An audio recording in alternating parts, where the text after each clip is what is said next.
Welcome to a new edition of the Neon Jazz interview series with New York City-based jazz bassist Gregg August. During early April 2020, we talked to him about this new coronavirus lockdown world and his latest 2020 CD, Dialogues on Race, Volume 1. This cat has been in jazz, Latin jazz, classical, and the avant-garde scenes, and he is a very active member of the New York City music scene that's been going on for 10 plus years. He opened up about his past, what's going on now, and the hopeful future. Enjoy. Greg, thanks for taking a minute out today. I appreciate it. My pleasure. I appreciate you inviting me. You bet. So let's talk a little bit about, so where exactly in the world are you at right now? Okay, well, I'm based in New York City, and but I own a house in the Berkshires in Massachusetts, and I had planned to be in Spain in mid-March with my girlfriend, and we had to cancel, of course, and then we decided to come here for the vacation week that we had planned on, and that has turned into, several weeks now, and so I'm in a safe place. Fortunately, it's a very, remote area of the Berkshires, and not a lot of folks around, but there are people. We have to be careful. Yeah. But it's certainly safer than if we were in New York. Yeah. Well, yeah, it's strange. Kansas City, I guess we're all waiting for the tsunami and, when it's going to peak and when it's going to go down. It's just a waiting game right now. So hopefully you just got to be hopeful and keep our fingers crossed. Yeah, it's a crazy time. Yeah, it really is. Well, hey, thanks for taking a minute out again. And I want to kind of start off here and talk to you a little bit about your latest album, Dialogues on Race, Volume 1. Talk to me a little bit about this project and kind of how you feel about it. Well, I'll give you some background about the record. So the actual piece was commissioned by the Jazz Gallery back in 2009. They each year or so offer commissions to composers, jazz composers, and that particular year they asked me to write a piece. And the only parameter they gave me was that they wanted a large ensemble. So they didn't want a big band. It wasn't. They gave us a minimum or maximum actually.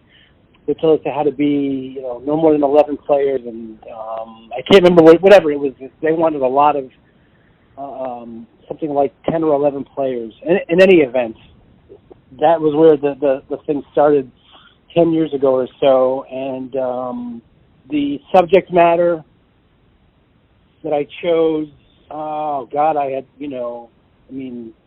being a musician, living in New York, and just the whole American issue with race had always confused me and troubled me, and I felt like often I wasn't even really able to directly speak about it with friends that were that didn't look like me, that weren't Caucasian. It was such an uncomfortable subject. But of course I had musician friends that, I became close to, and we did have those conversations. And, we once we got past that discomfort, and it was always informative and healthy. And so that was sort of something I was thinking about at that time. But the real germ of my piece came from having seen a documentary about Emmett Till called The Untold Story of Emmett Till by a director named Keith Beauchamp. I think I had seen it on PBS. And around the same time as that commissioner, soon around that time or in that area of time, I can't remember exactly the chronology of it, but it was just all these things about race that were swirling through my mind. And it was actually after Obama was elected. So, we were all on a kind of, an upswing, so to speak. But in any event, that was the subject I chose to write about, and I wrote this long suite. And, we played it twice in April of 2009. And, I had really, very good reactions from the musicians and from the public. But it was an expensive project, a lot of players, and I couldn't really think about recording it. It was just, just too many variables to get that to happen. So I kind of forgot about the piece, to be honest. And then in the last few years, I don't know, I just started to think maybe it was time to revisit it.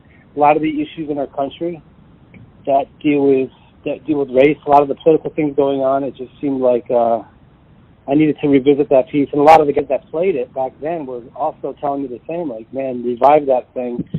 This is the moment. We need to, you know, play music that deals with this topic. And so that's generally what the piece is about and why the recording came to be. So I guess I should explain one further. We I about a year and a half ago decided, okay, I'm gonna do this, and I rewrote a lot of the music, and we made some videos. Before we made the actual audio recording, I decided to shoot 2 videos, and one is about, it's actually a tribute to Emmett Till's mother, and that it comes from a poem by a woman named Marilyn Nelson. She wrote a book of sonnets about the tragedy of Emmett Till, and one of the poems, one of the sonnets in that book is called "Your Only Child," and it's like a tribute to Emmett Till's mother. And so that's one of the videos that we made. And then another video is about a tune, is a tune called "Sherbert" from a poem by a gentleman named Cornelius Eady, E-A-D-Y, excuse me. And that poem, it's not sung. You see it in the video, at the end of the video. But that's about a black man discussing his awkward experience with his white wife in a restaurant. And anyway, those 2 videos are there. I mean, to sum up the record, you know, I'm saying many things, and maybe it's a little all over the place, but I use a lot of different themes that deal with the general topic of race relations in the United States. So we have the issue of Emmett Till's death, and then there's some other poems that don't deal with Emmett Till, but they're again about race issues. So that's the best way to sort of describe the record to you. So I guess to kind of get to this point of the album and you, talk to me a little bit about, you know, where you were born and raised and kind of how you got into jazz. Okay, well, I come from upstate New York. I'm from Schenectady, and my family, my father plays piano. I guess he's a jazz musician in a sense, but he made his living in building and other things. He played piano, met my mother in a club actually, and his sister also plays piano and was my first music teacher. So my aunt, her name is Peg Delaney, and her husband is a bassist, and they were always playing music since I was, you know, small. I could always remember them having, you know, jam sessions at their house or always playing in bands, and to this day they still are. They're professional musicians in the Albany, Schenectady, Troy area, upstate New York. And like I said, Peggy was my first music teacher. Taught me piano when I was 8, from 8 to 10, and you know, got me going. And they were into jazz. They weren't into classical music. They were more into fusion, I would say. But they were into improvised music, and she taught me theory and harmony, and you know, got me improvising from a young age. So I was lucky for that. So what were some of your early music influences that really got you into jazz? I mean, like I was saying, Peg and Bill and Uncle, they were into, you know, they were really into fusion. They loved Chick Corea, and I remember like they were really into Jocko. So that was, you know, it wasn't jazz per se, but it was definitely jazzy. And but they always listened to great music, my parents as well. So I was listening to, I mean, I can remember actually, now that you asked me, Cannonball's record with Nancy Wilson. That was always on the floor, like in front of the stereo, and they would play that. They had a lot of Bill Evans records. They had some classic records. I remember having Glenn Gould's Bach's French Suite, the Italian Suite, that was in that pile. And then they Oh God, there was some Mingus records in there, but you know, the music I was probably listening to on my own was more like Earth, Wind and Fire, and Stevie Wonder. You know, I was trying to like rock and roll because that's what all the kids at school liked, but I was much more into, you know, R&B and, you know, funkier music, I would say. You know. Right on. Well, what was the first live jazz show you ever saw? I mean, I saw that question in your email. I mean, I think, you know, the first concert I remember seeing was actually a Buddy Rich concert, because I used to play drums. I should have told you that.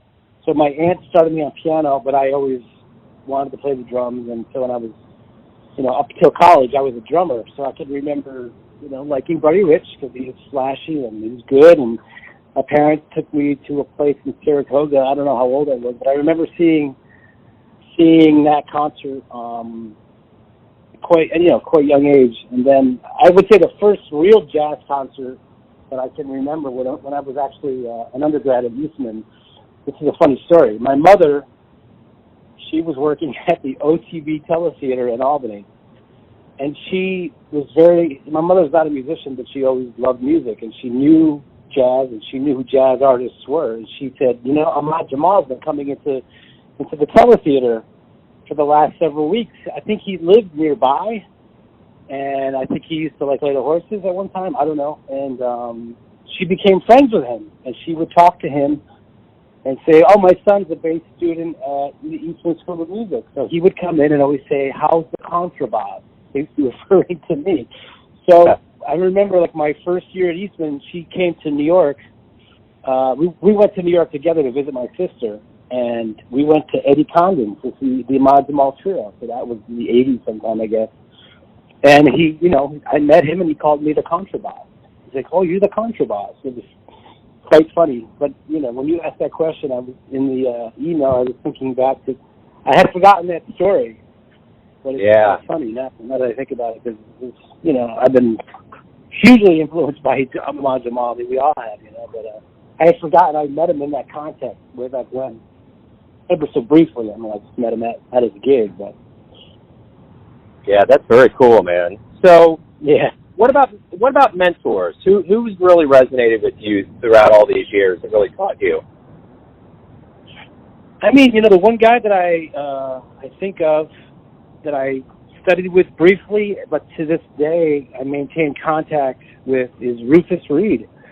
I went to the Banff Center of the Arts just after I finished college for this month-long program that I think still happens.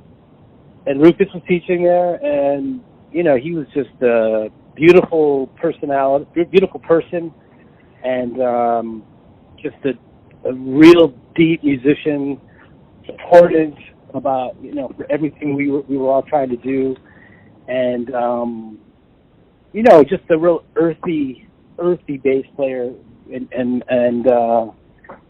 you know, I hadn't seen him in a while, and then in the last few years we started to see each other, and he's somebody I really regard as, you know, like a mentor. I mean, I don't know if he knows that, but I'm definitely, I would definitely say he's somebody that I met him early on. You know, I don't know, but most jazz musicians, at least I didn't really have jazz teachers. I had my aunt, like I told you, who taught me theory and harmony, but it was kind of like you're sort of on your own doing your thing. And I never really had a bass teacher that taught me jazz until Rufus, and it was brief. It was just for a month, and we did all kinds of stuff, even classical bass. But it was just his approach to music overall, and it just made an impact, and I'm glad I reconnected with him in the last few years.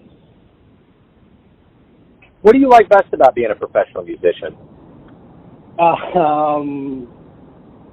Well, you know, it's funny. That's a good question for the moment we're in. I mean, what I'm missing right now is the ability to play for people, and that's the thing I would say I like best, is actually, you know, when you perform or play for people and they receive it.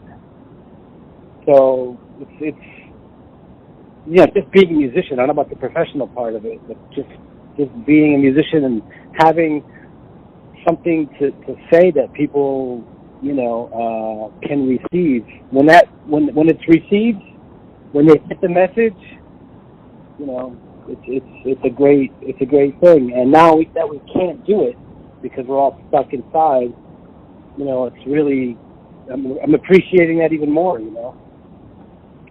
Yeah. So, but I mean, but when you ask about when you frame it as professional musician, I mean, I like musicians. Musicians are really interesting people. There's not a lot of interesting people out there in terms of professions.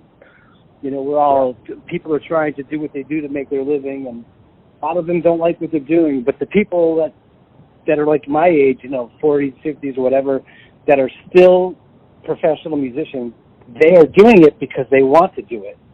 It's not easy. Even if you get one of these big, orchestra jobs, if you play classical music, there's no guarantee that you're going to keep liking it. I mean, you may, of course, keep the gig and whatnot. But I'm saying for people to stay in it, the people that I know in New York are, dedicated and loyal to the craft of making music. They love it, and that I really appreciate.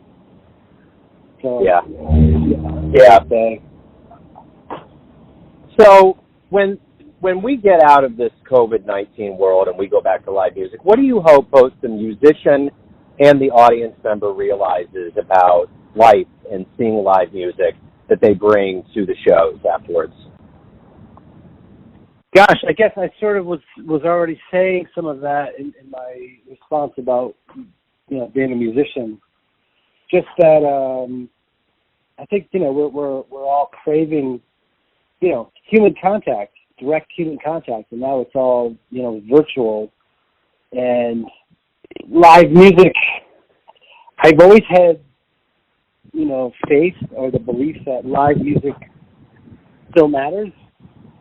And this I think is going to really show that it does. Like once we're able to get back out there, have an audience in front of us, and like I said, deliver the message. And I think it's going to be. I think we're going to play differently too. I think musicians are we're going to feel our it's going to be deeper. A lot of the time I think we're not always thinking about delivering the message. Sometimes we're so caught up in what we do, we're so dazzled by ourselves, and yeah. And I think now it's maybe the actual art of making music, and it doesn't have to be complicated. I think that's going to be a lot more apparent to the musicians that to us play music, and maybe to the audience. I mean, you can see people online now like reacting to some of the corniest things, but there's something very touching about people are craving it. They're craving to be moved, and music, I think, does that. Of course, I'm a musician, so maybe I'm biased, but I think it's one of the art forms that really can do that still, and it's gonna be even more apparent in whenever this horrible thing ends. Yeah. So my final question to you is this: everyone has a perception of you, your family, your friends, your fans, but you're living a life. Who do you think you are? That's an interesting question. Who do I think I am? I don't think I'm much. I just think I'm lucky in one way. Since I've been very young, all I've ever wanted to do was play music, and I knew I had maybe, I was decent at it. I had some talent for that. So, if anything, I am aware of the fact that I'm lucky to play music for a living and play a lot of different kinds of music, a lot of different players and styles, and continue, or at least up till now, I've been able to do that successfully, make a living. Who knows what's coming my way, but I think, my entire existence really revolves around music and myself as a musician. And I do know when I'm not in sync with myself, I'm not connected to music, I'm not practicing well, I'm not writing, most people don't want to be around me. I'm not very pleasant. I know I'm a very simplistic person. I'm basically, it's just about music, I'm not saying I'm a great musician. I'm just saying that's the only thing that really, truly matters to me. I'm not saying my family and friends don't matter. I'm just saying I just know that that's all I'm really about. And that's what I battle every day, trying to stay connected to that. I'm not sure if that makes sense, but It does. Yeah, it totally does. That's a great answer. It's a great way to wrap everything up. Hey, thank you for taking some time out to talk about music and kind of the extraordinary circumstances we're under in this world right now. I appreciate it. You're welcome, man. Thanks for listening and tuning into another Neon Jazz interview, where we give you a bit of insight into the finest players in New York City, Kansas City, and spots all over the world, giving fans all that jazz. And thanks to Greg for his time, music, and stories. If you want to hear more interviews, go to Famous Interviews with Joe Domino on the iTunes Store. Visit neonjazz at youtube.com, and for everything Neon Jazz all the time, go to the neonjazz.blogspot.com. Until next time, enjoy the jazz, my friends.